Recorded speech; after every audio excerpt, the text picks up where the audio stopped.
It was between Ryan, Mr. Ryan P, and Austin from Omnia.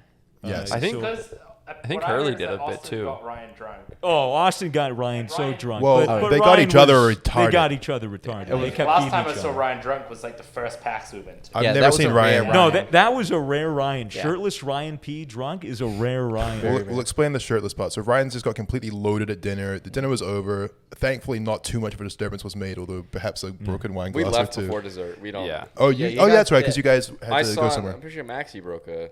Yes. He broke the Yeah, glass. yeah, dude. Yes. They fucking Fuck you, broke Maxie. two. Maxie's rowdy. But we're leaving dinner. Like the wait staff were all fine with us. Everything was fine. We paid for it and everything. It's only like a 5-minute walk from the restaurant to the Intercontinental Dude, Hotel, donks. which is It's where across we the were road. staying. It's across the road where we're Got leaks, staying. bro.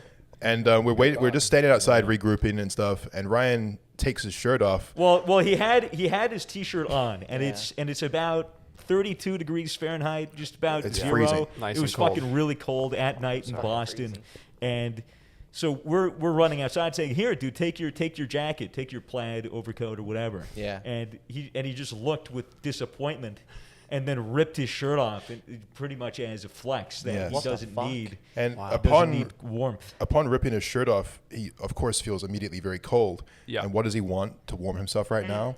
Some hot apple cider. Hot apple which was- cider. Hot apple cider. Hot apple cider. Now, to explain the hot apple cider, we were staying at the Intercontinental in Boston, and downstairs in the lobby they have this big tub of hot apple cider. You can help yourself to. Delicious. Communal little tub of hot apple cider.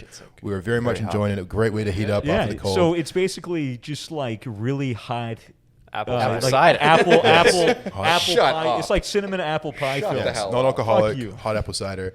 And look, it was was tasty, delicious. and I can understand his enthusiasm. That was an alcoholic. No, I was feeling non-alcoholic. buzz after that, dude. That's just the heat of it, my friend. That's just the apples. I was just feeling cozy. Ryan is very, very keen to have some hot apple cider. Let's just put it that way. So He's- keen that he starts chanting in the street as we're walking back, "Hot apple cider, hot apple cider." Next thing you know, the entire squad is just walking through the streets of freezing cold Boston, pumping the air with a shirtless Ryan in front, yelling, "Hot apple cider, hot apple cider." It's a cult. This was Ryan's. this this was Ryan's And breaking this is point. and this is all good fun. This is yes. all Yeah. good We're fun. He's laughing. walking. He's It's- jaywalking across traffic in It's- front of cars. Cars are stopping. Yeah. He's a spectacle. cheering him on. It's all good fun. It's like a big parade. Up floating. until the point where on the he ground. gets into the lobby. Yeah. Because he goes into the lobby and it's by now 11:30 p.m. Yeah, roundabout.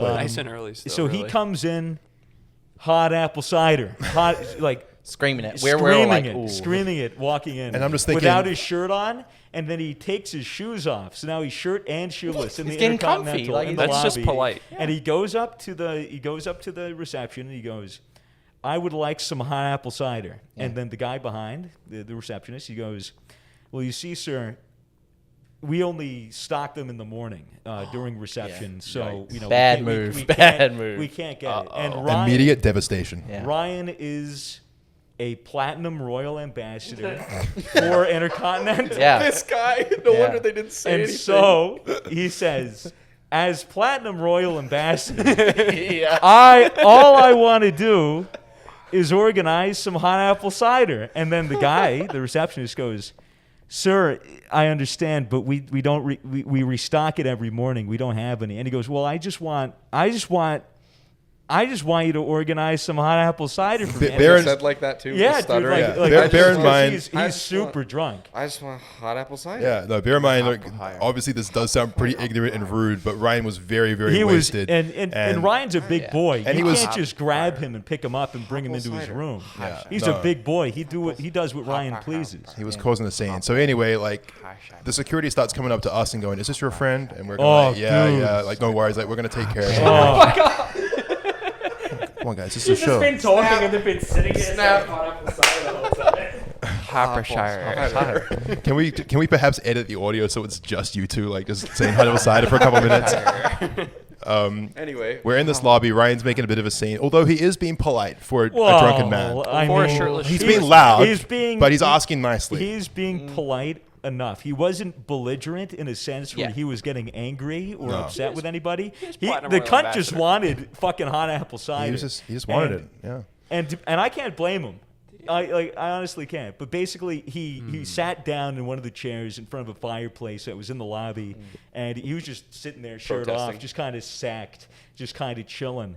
And then big fucking security guard walks over, just lumbers over him like, you good? You good? Get up. Get up. Yeah. Go to your room. Go to your room. Yeah. And he was commanding. This is where it got scary. Yeah. That was where everyone was like, this isn't a joke anymore. Because this guy was like, I'll fucking lock him up. If he doesn't get in his room, like, I'll call the cops, get him locked, thrown in a drunk tank for 3 days. I don't care.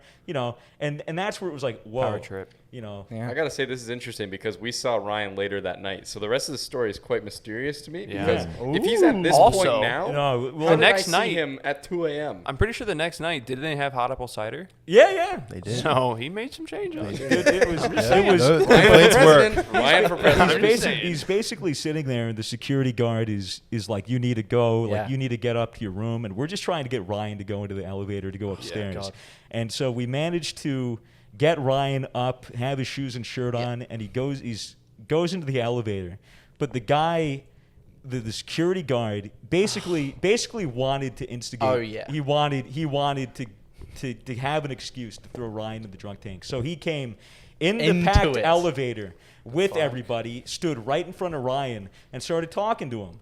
And then Ryan's drunk, so of course he's going to want to put his hands on his shoulder and that. And then the guy was like, do not touch me. Do not touch me. I'm an 11-year service veteran. I'm an 11-year service. Do not touch me. That's where I fucking told people in Boston. That's where you're fucked up. And I just go, oh, thank you for your service, sir. Like that. Because I'm drunk as well. Melts it all down. Swagger's American attitude just has to kick in. I was immediately saluting. I covered for everyone. I tried my best to fucking defuse that. Don't act like you were the fucking ambassador to defuse it. Look, when he was drunk, he was that guy wanted to fuck Ryan. Oh, I know. He was going to fuck Ryan? No, literally we saw him later. Literally everyone in the elevator except Ryan was just like, yeah, look, we're sorry. Like, he's just fucking wasted. We were all at a pretty good level. Me and Max had to talk to him like after and just be like, hey man, thank you for your service. Like, how long have you been doing this? Like, sorry about that. He's just really drunk. He never gets this drunk. He's just going to be in there. He'll be completely fine to himself.